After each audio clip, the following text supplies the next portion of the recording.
Jaya Radha Madhava Kunja Bihari.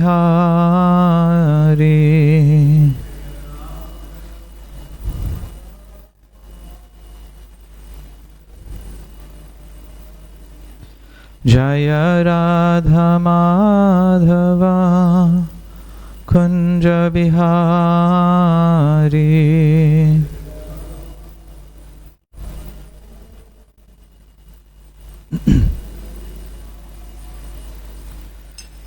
Gopijana Vallabha Girivaradhari.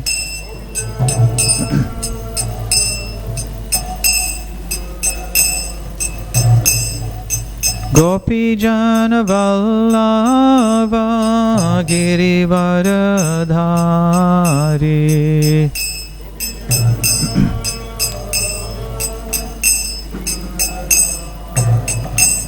Jaya Radha Madhava Kunja Bihari.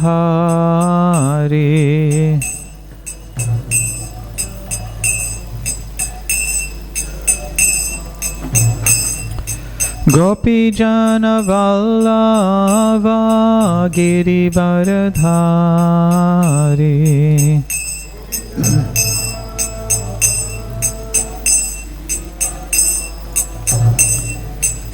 Gopijana Vallabha Girivaradhari.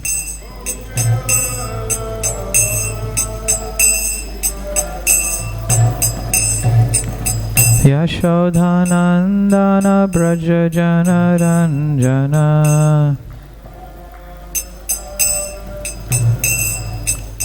Yashodhanandana Braja Jana Ranjana.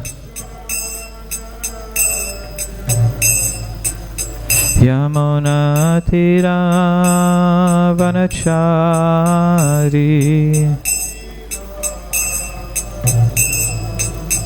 Yamuna Tira Vanachari.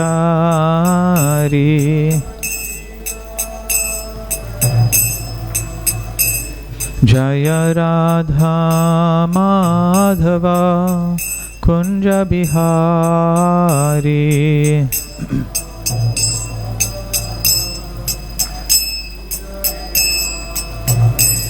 Jaya Radha Madhava Kunja Bihari.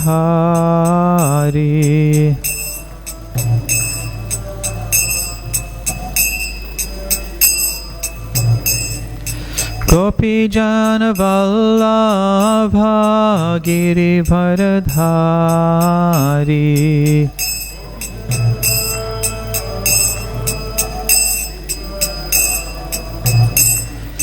Gopijana Vallabha Girivaradhari.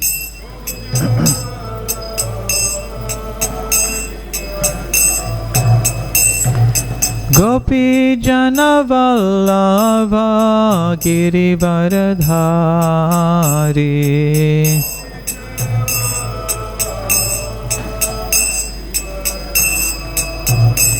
Yashodhanandana Braja Jana Ranjana. Yashodhanandana Braja Jana Ranjana.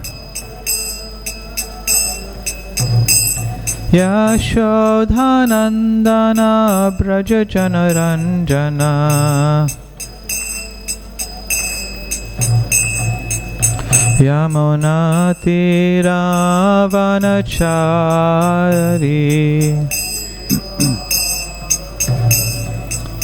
Yamuna Tira Vanachari.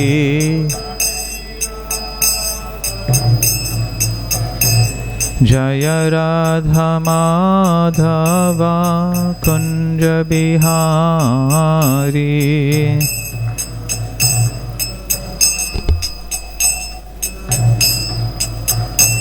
Jaya Radha Madhava Kunja Bihari.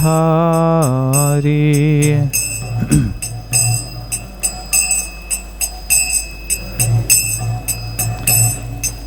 Krishna, Krishna Krishna, Hare Hare, Hare Rama, Rama Rama, Hare Hare.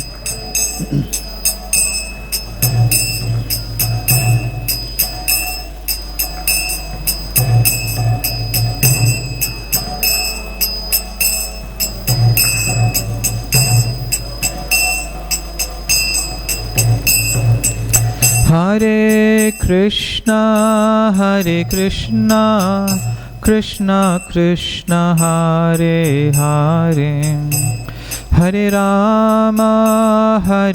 Rama, Rama Rama, Hare Hare.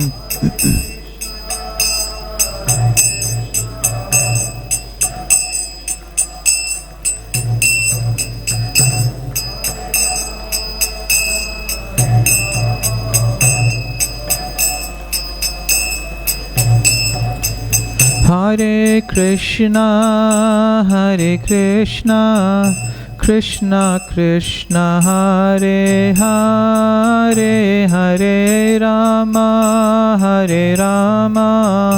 Rama Rama, Hare Hare, Hare Krishna, Krishna.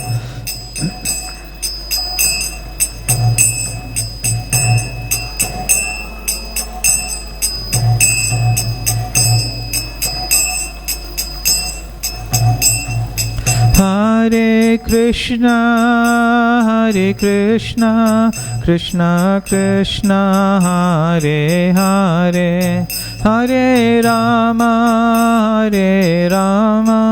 Rama Rama, Hare Hare.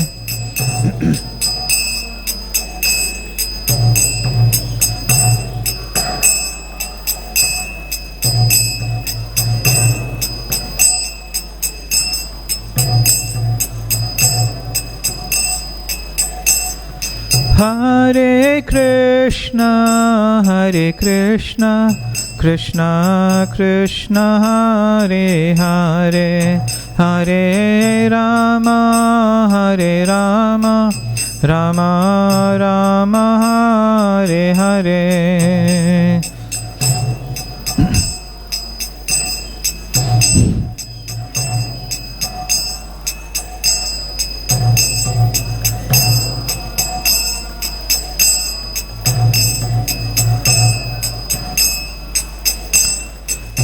Jaya Prabhupada, Jaya Prabhupada, Prabhupada, Jaya Prabhupada.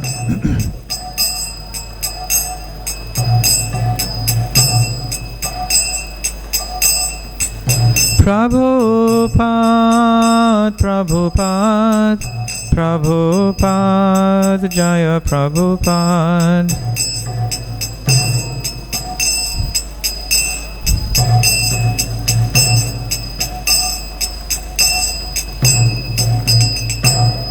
Jayam Vishnupada Paramahamsa Parivrajikacharya Astottara Sata Shri Srimad A.C. Bhaktivedanta Swami Prabhupada ki, ISKCON's founder Charya Srila Prabhupada ki, Anantakoti Vaishnava Vrinda ki, Namacharya Haridas Thakur ki, Prem Sikaho Shri Krishna Chaitanya Prabhu Nityananda Shri Advaita Gadadhara Srivasadi Gaura Bhakta Vrinda ki, Shri Shri Radha Krishna Gopa Gopinath Shamakun Radha Kundagiri Govardhan ki, Shri Vrindavan Dham ki, Mayapur Navadvip Dham ki, Ganga Mai ki, Yamuna Mai ki, Bhakti Devi ki, Tulsi Maharani ki, Samaveta Bhakta Vrinda ki.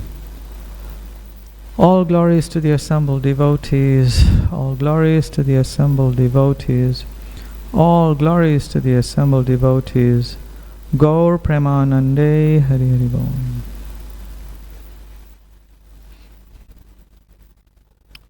Om Namo Bhagavate Vasudevaya.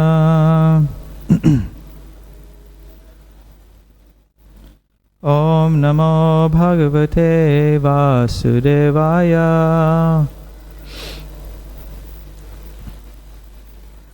Om Namo Bhagavate Vasudevaya.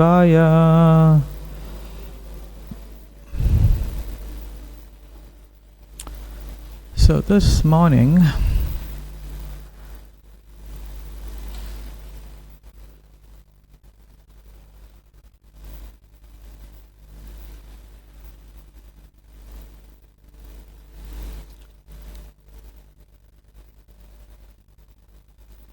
we will read a few verses. One verse wasn't covered recently, so we'll cover that, and then we'll also go through to today's verse, which is 28 of the 9th chapter of the 4th canto of Srimad Bhagavatam. And we'll responsibly recite, we'll responsibly recite text 28. So I'll just read 25, 26 and 27.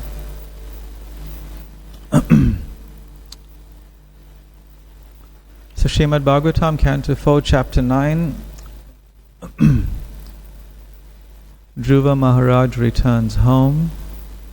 Text 25. Tato gantasi matstanam sarva loka namaskritam uparishtad rishibhyastvam yato na vartate gata. The personality of Godhead continued, My dear Dhruva, after your material life in this body, you will go to my planet, which is always offered obeisances by the residents of all other planetary systems. It is situated above the planets of the 7 rishis, and having gone there, you will never have to come back again to this material world. Srila Prabhupada's purport. In this verse, the word navartate is very significant. Navartate means never will come back. The Lord says, you will not come back to this material world, for you will reach Matstanam, my abode. Therefore, Dhruva Loka, or the pole star, is the abode of Lord Vishnu within this material world. Upon it there is an ocean of milk, and within that ocean there is an island known as Svetadvip. It is clearly indicated that this planet is situated above the 7 planetary systems of the rishis, and because this planet is Vishnu Loka, it is worshipped by all other planetary systems. It may be questioned here, what will happen to the planet known as Dhruva Loka at the time of the dissolution of this universe? The answer is simple. Dhruva Loka remains, like other Vaikuntha Lokas, beyond this universe. Srila Vishwanath Chakravarti Thakur has commented in this connection that the very word na vartate indicates that this planet is eternal. Om Jnana Timirandasya Jnananjana Shalakaya Chakshur Unmilitam Yena Tasmai Shri Gurave Namaha. Shri Chaitanya Manobhishtam Stapitam Yena Bhutale Swayam Rupa Kadhamayam Dadati Swapadantikam. Bandeham Sri Guru Shri Yuta Padakamalam Shri Gurun Vaishnavangscha Shri Rupam Sagrajatam Sahagana Raghunatan Vitang Tang Sajivam Sadvaitam Savadutam Parijana Sahitam Krishna Chaitanya Devam Shri Radha Krishna Padan Sahagana Lalita Shri Vishakhan Vitangscha. Hey Krishna Karuna Sindhu Deen Bandhu Jagatpate Kupesha Gopika Kanta Radha Kanta Namostate Taptakanchana Gaurangi Radhe Vrindavaneshwari Vrishabhanusute Devi Pranamami Hari Priye Vanchakalpatarubhyascha Kripa Sindhubhyayevacha Patitanam pavanebhyo Vaishnavebhyo namo namaha. Shri Krishna Chaitanya Prabhu Nityananda Shri Advaita Gadadhara Srivasadi Gaura Bhakta Vrinda. Hare Krishna Krishna Krishna Hare Hare, Hare Rama Rama Rama Hare Hare. Nama Om Vishnupadaya Krishna Prishtaya Bhutale Srimate Bhakti Vedanta Swami Niti Namine. Namaste Saraswate Deve Gauravani Pracharine Nirvishesha Shunyavadi Paschatya Deshatarine.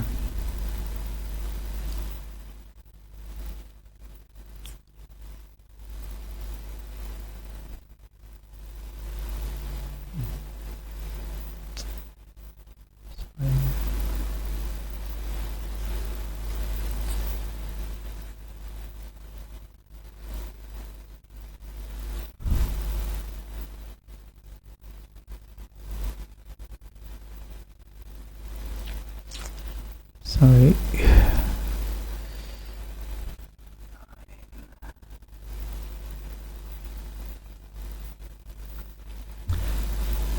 In this very fascinating story of Dhruva Maharaj, who initially started out on his quest for probably what could be measured as the greatest of all material desires, practically like the sum total of material desires from one perspective. Of course, as Kali Yuga progresses, we find people with more and more weird material desires being conjured up in their imagination, their very weird, fertile imagination. But Dhruva, he wanted to attain a property, a kingdom that was greater than his great-grandfather, than Brahma. So he wanted the entire universe and more, to satisfy his frustration at being insulted by his stepmother Suruchi. Previously, we find in the purports of Srila Prabhupada in the previous chapter that even though he was a 5-year-old child, his Kshatriya spirit was so intense. Even though being child, one would expect, a 5-year-old child being insulted in some way. Okay, they may shed a few tears, but they won't take it too seriously. Or if a 5-year-old child is being praised or spoiled, yes, they maybe feel happy for a while, but they won't take it too seriously. But this child, Dhruva, being insulted, he had to do something to gain some reprieve or to protect his honor. And the way he saw it, based on the insult that was given to him, and the indirect impetus that was also offered to him by his stepmother, Suruchi, what did she say? That if you want to earn the right of sitting on your father's lap, you have to take birth from me. And the only way to do that is to be blessed after serving the Supreme Personality of Godhead. I'm not sure if she had any intention of a divine nature when she said those things, but she said it, and one would imagine that this is all divinely ordained, so that Dhruva unfolds in this way. So his Kshatriya spirit was so insulted, so deeply insulted, that he went to his mother, lips quivering, the works, and then she also supported that advice. Even though she was so aggrieved, she also supported it. Because being an intelligent woman, she understood that one can only overcome one's depression or disappointment in life by fully surrendering to the Supreme Personality of Godhead. Of course, Srila Prabhupada also goes into a discussion that being intelligent means that if one has some need or want in life, they should only approach Krishna, the Supreme Personality of Godhead. Because there is no use in going to demigods or any other powerful administrator to get one's desires fulfilled. And Prabhupada gives the he gives the description that even when pujas or rituals are being performed for the pleasure of the demigods, a shalagram shila will also be placed there. In other words, everyone understands that actually, because of Lord Narayan or Krishna or Vishnu, the demigods are able to award their benedictions. Not otherwise. It cannot be done otherwise. So an intelligent person, Prabhupada is saying, Bhagavad Gita also says, Srimad Bhagavatam 2nd Canto says, whatever they may desire, they'll approach Krishna directly. It's no need to go through the middleman or the broker. You just go straight to Krishna. Why? We'll come to just now in the discussion. But why is that when Krishna awards benediction in the fulfillment of one's material desires, he does it in the most perfect way. Not in the perfect way like the demigods may do it. The demigods will reciprocate based on what they've been given. They'll give you exactly what you deserve. But Krishna doesn't give what we deserve based on our effort in serving the demigods. He gives us what we truly need and what we truly desire. Much further than what we think we need. Much further than what we think we want. Because the wants that we find in our lives today, being in material bodies and materially conditioned, is based on the demands of the mind and the body and the senses. That's what it's based on. But the real longing of the soul, we find ourselves not able to deeply connect with. We sometimes get some spurts, some inclinations, and it's very fleeting. And we can't hold on to that desire of the soul. And we get moved by the dictates of the mind based on the demands of the senses. But when Krishna awards us the fulfillment of our desires, then he does it with a twist. With a twist, which we'll read a wonderful verse just now from the Chaitanya Charitamrita, where Krishna's Kaviraj Goswami, he's recounting the discussion between Lord Chaitanya and Srila Sanatana Goswami, chapter 22, the process of devotional service. And therein Krishna, he's recounting Krishna's words of how Krishna is explaining how he deals with his devotees in a very amazing way. We'll come to that shortly.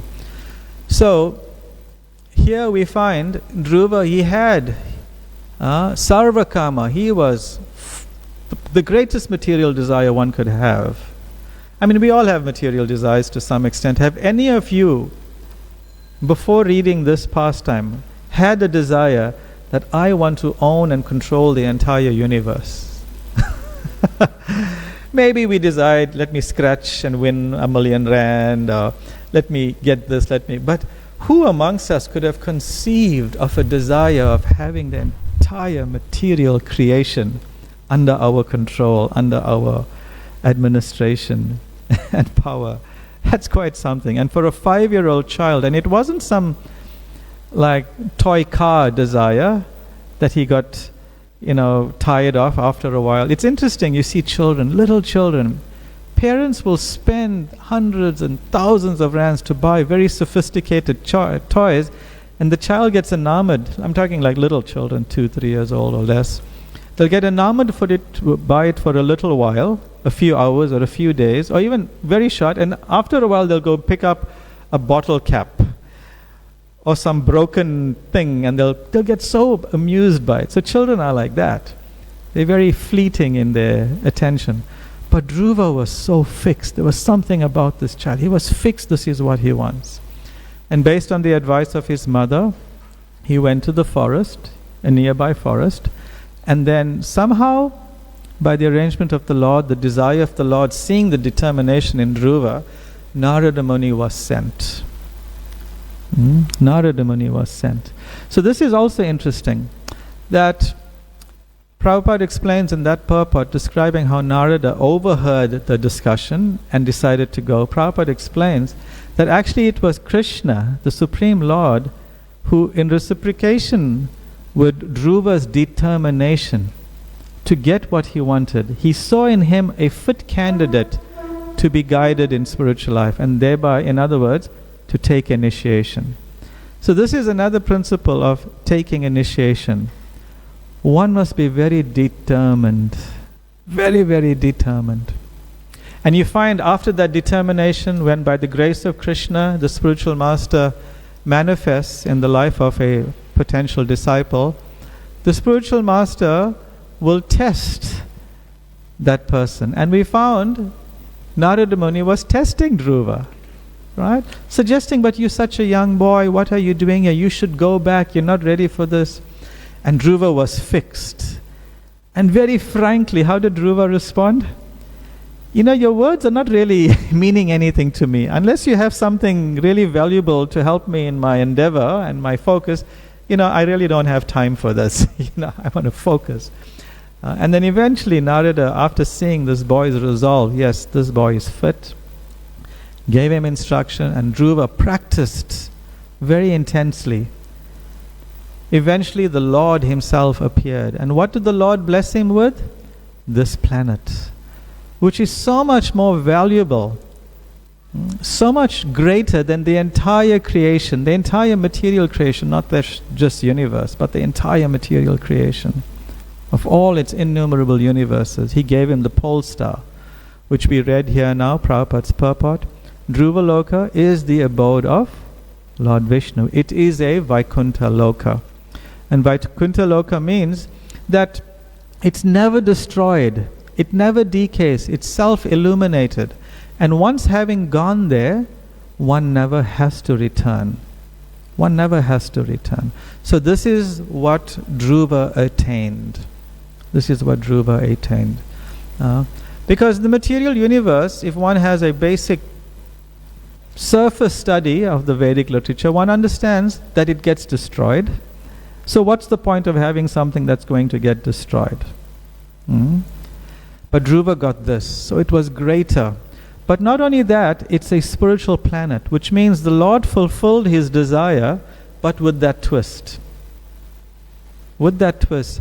That Dhruva will always have the association of Krishna on that planet, and of personalities that are focused and fixed on serving Krishna on that planet.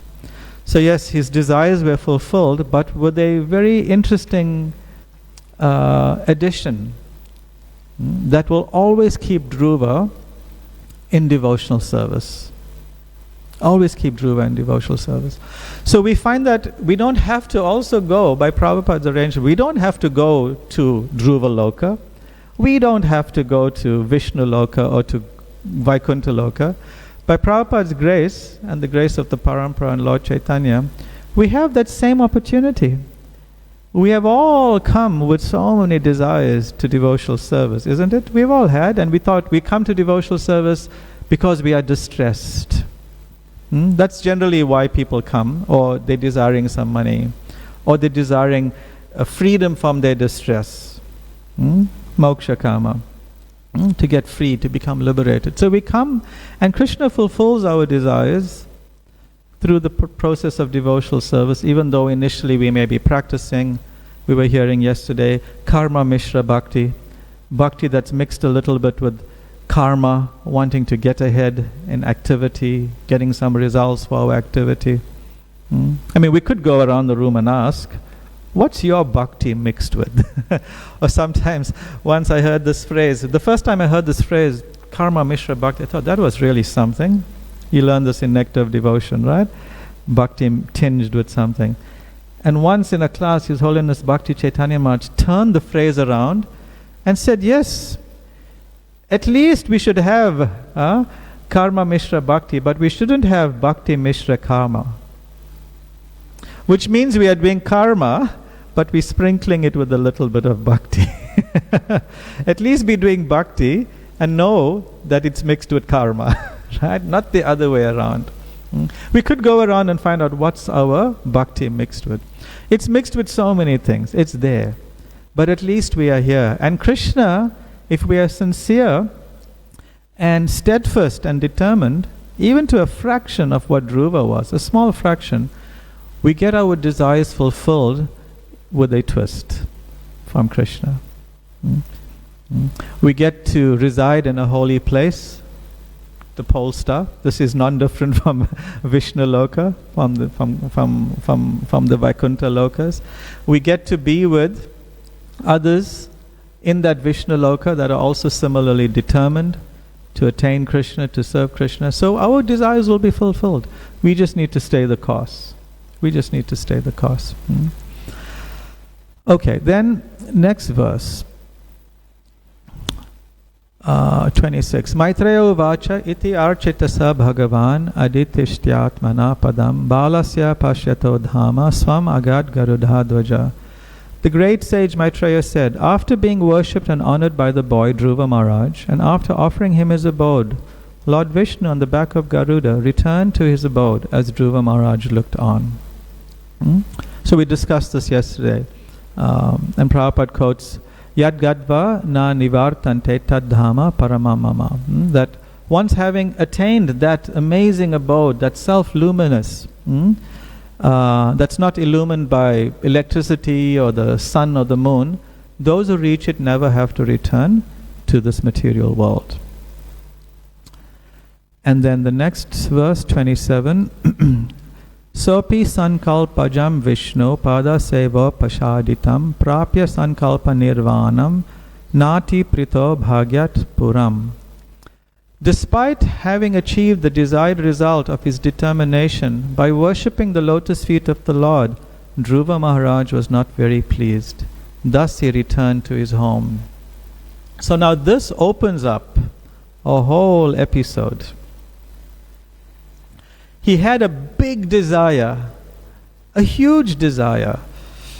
Some people who are very intelligent and practically minded, they may have a big desire and come before some benefactor, and ask for their wishes to be fulfilled.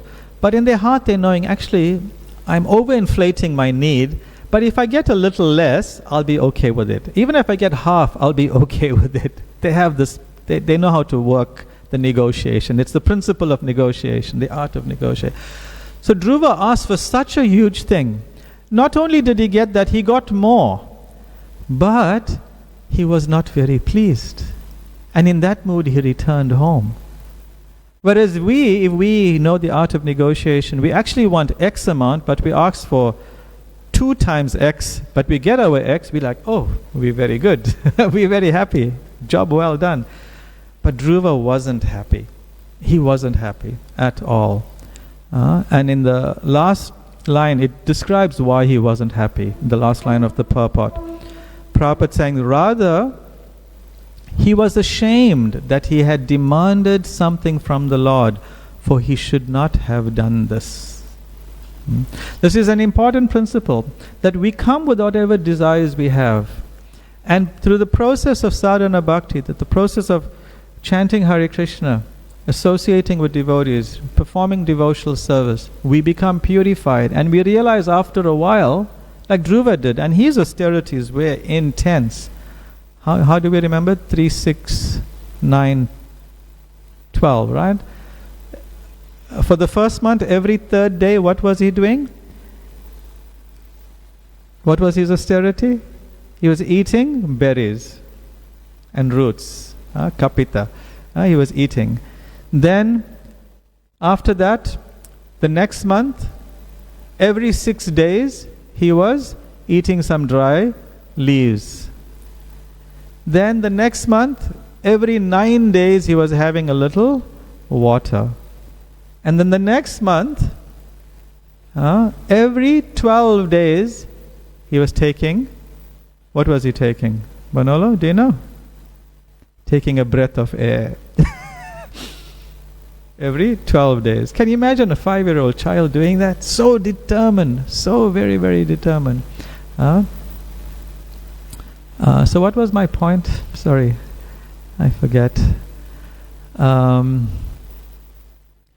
if we practice with determination, we will find that our hearts will be purified. That even after we may get what we desire in the course of devotional service, we must feel some remorse. That remorseful feeling will manifest. that I'm so embarrassed coming before the Lord, that to think that I went to Him with this and this demand, that demand, and see how kind He is. He fulfilled it in this way, or He saved me in this way.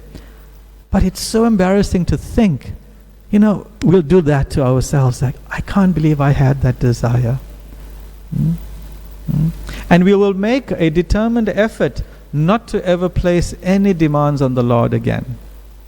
As Raghunath Bhatta Prabhu was explaining, of course, sometimes you find some requests of the Lord are beyond our control, like self-preservation. If someone's coming to shoot you and you may think, oh Lord, protect me.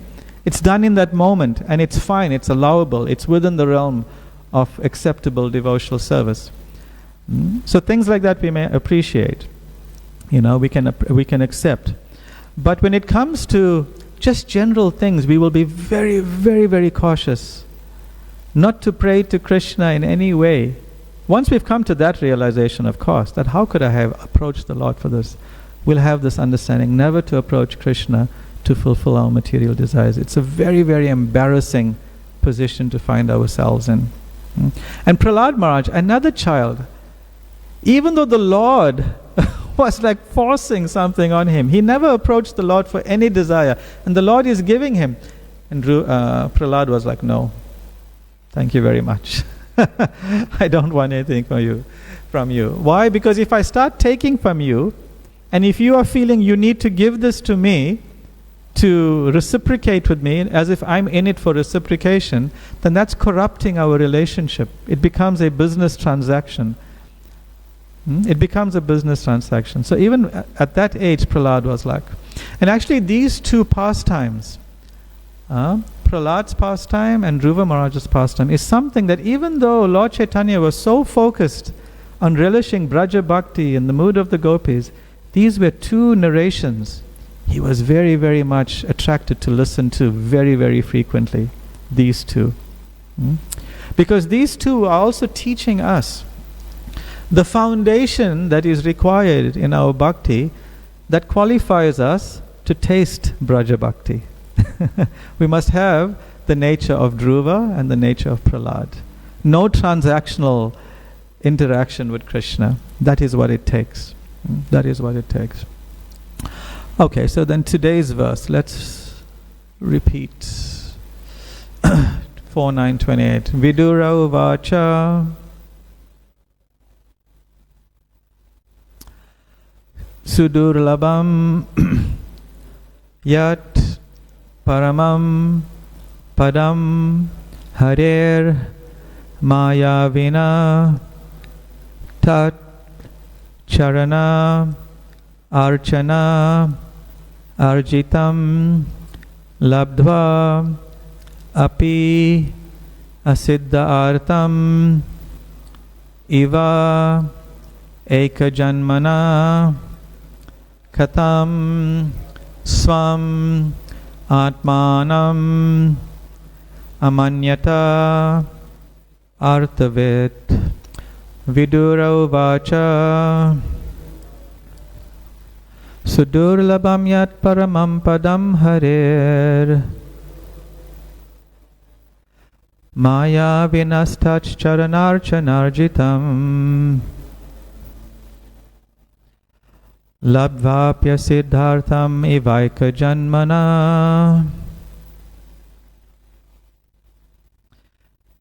katam swamatmanam amanyatartavit. Vidura uvacha sudurlabam yat paramam padam harer maya vinastat charanarchanarjitam labdvapya siddhartham ivaika janmana katam swam atmanam amanyatartavit. Vidura uvacha sudurlabam yat paramam padam harer maya vinastat charanarchanarjitam Labdvapya siddhartam evaika janmana katham swam atmanam amanyatartaved.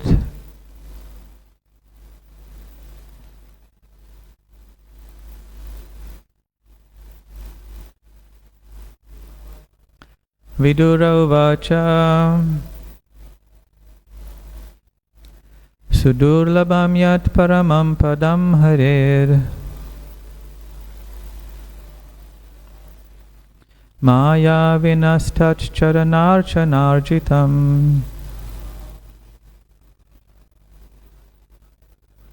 Labdvapya siddhartam evaika janmana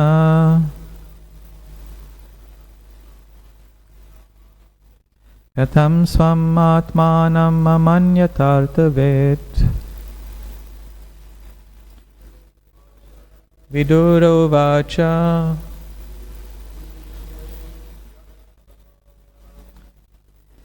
Sudurlabham yat paramam padam harer Maya vinaschat charanarchanarjitam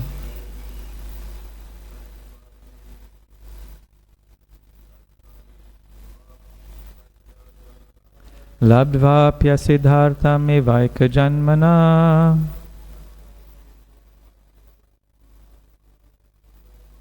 Katham swam atmanam amanyatartaved. Vaishnavis. Vidura uvacha Sudurlabham yat paramam padam harer Maya vinastach charanarchanarchitatam Labdvyapya siddhartam evaika janmana Katham swam atmanam amanyatartaved. Vidura uvacha. Vidura continued to inquire. Sudurlabham, very rare, yet that which, paramam, is the supreme, padam, situation, hare, of the Supreme Personality of Godhead, Maya vina, very affectionate, tat, his, charana, lotus feet, archana, by worshipping, arjitam, achieved, labdva, having attained, api, although, asiddha artham, not fulfilled, iva, as if, eka janmana, in the duration of one life, katham, why, swam, own, atmanam, heart, amanyata, he felt, arthavit, being very wise. Translation. Sri Vidura inquired, My dear Brahman, the abode of the Lord is very difficult to attain. It can be attained only by pure devotional service, which alone pleases the most affectionate, merciful Lord. Dhruva Maharaj achieved this position even in one life, and he was very wise and conscientious. Why, then, was he not pleased? Purport. Saint Vidura's inquiry is very relevant. The word artavit, which refers to one who knows how to discriminate between reality and unreality, is very significant in this connection. An arthavit is also called paramahamsa. A paramahamsa accepts only the active principle of everything, just as a swan accepts only the milk from a mixture of milk and water. A Paramahamsa accepts only the Supreme Personality of Godhead as his life and soul, neglecting all external material things. Dhruva Maharaj was in this category, and due to his determination, he achieved the result he desired. But still, when he returned home, he was not very pleased. So Dhruva, as we described, he reached this high platform, and here Prabhupada is describing him to be a Paramahamsa who has the ability to discriminate, that even one may be living in this material world and is engaging with all sorts of energy, he's able to extract and separate the material from the spiritual and only accept the Supreme Personality of Godhead. Just like a swan, a mixture of milk and water, when he drinks it, is able to separate it through some process in its form to separate the milk and the water. So why was Dhruva not pleased? Why was he not pleased? Because he was deeply embarrassed. In the Chaitanya Charitamrita, Lord Chaitanya explains to Sanatana Goswami, we'll come to that now, that Dhruva expresses his embarrassment to the Lord. It's not very given in detail here, but he expresses his embarrassment. That, my dear Lord, I was aspiring for something that even great demigods, Deva Munindra Guhyam, demigods and kings find it very difficult to achieve. I was situated in very intense austerity. Sthana bilasi tapaso stitoham. Tvam praptavan deva munindra guyam. I was looking for all of these things and undertaking so much of austerity. But now, after seeing you, after having attained you, I realized that what I was looking for can be likened to kacham vichinvan, broken pieces of glass. This is what I was looking for. Meanwhile, you are like a Divya Ratnam, a transcendental jewel. I'm fully satisfied simply by worshipping you. Swamin Kritartho Smi Varam Nayache. I have no other desire. So he's so embarrassed that even though he's intelligent, born in a high family, I mean, you can't get higher than that. The grandson of Swayambhuva Manu. You don't get births like that. I had this very weird, foolish, silly desire. So he's praying like this. He's feeling embarrassed like this. And we find that the Lord, even though he recognized that this boy or any sincere devotee, they're coming with a certain type of desire to him, he overlooks that desire and gives them what they really want. Eternal service at his lotus feet, pure devotional service. And situates that person in a surrounding, in an environment where they can best accept and relish the fulfillment or the way the Lord has fulfilled the desire. So in this regard, I want to read from that chapter I was telling you about, chapter 22 of Madhya Leela. We'll go through some of the verses that are relevant to this exchange with Dhruva and the Supreme Lord. So we'll read from chapter 22 of Madhya Leela, text 35. So this is, who's speaking here? The Lord is speaking. Due to bad association, the living entity desires material happiness, liberation, or merging into the impersonal aspect of the Lord. Or he engages in mystic yoga for material power. If such a person actually becomes intelligent, he takes to Krishna consciousness by engaging himself in intense devotional service to Lord Sri Krishna. Then Lord Chaitanya quotes this very famous verse, whether one desires everything or nothing, or whether he desires to merge into the existence of the Lord, he is intelligent only if he worships Lord Krishna, the Supreme Personality of Godhead, by rendering transcendental, loving service. If those who desire material enjoyment or merging into the existence of the Absolute Truth engage in the Lord's transcendental loving service, they will immediately attain shelter at Lord Krishna's lotus feet, although they did not ask for it. Krishna is therefore very merciful. Krishna looks beyond our desires. That's the extent of his mercy. Krishna says, if one engages in my transcendental loving service, but at the same time wants the opulence of material enjoyment, he is very, very foolish. Kacham vichinvan api devyaratnam. This is Dhruva's anxiety now. Indeed, he is just like a person who gives up ambrosia to drink poison. The Lord continues, Krishna is speaking like this. Since I am very intelligent, I like how Krishna speaks about himself. Since I am very intelligent, why should I give this fool material prosperity? Instead, I shall induce him to take the nectar of the shelter of my lotus feet and make him forget illusory material enjoyment. Whenever Krishna is requested to fulfill one's desire, he undoubtedly does so. But he does not award anything which, after being enjoyed, will cause one to petition him again and again to fulfill further desires. So this is like taking one of those medicines. You got so many. Take this one-stop medicine. No worry. Sorts out everything: the runny nose, the runny eyes, the earache, the sore throat, everything. But not symptomatically. It goes in deep. It solves the entire problem. Not like the medicines of today. When one has other desires but engages in the Lord's service, Krishna forcibly gives one shelter at his lotus feet, where one will forget all other desires.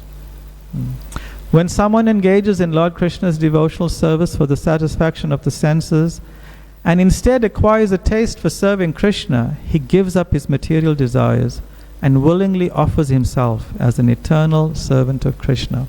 So this is Krishna's ultimate trick.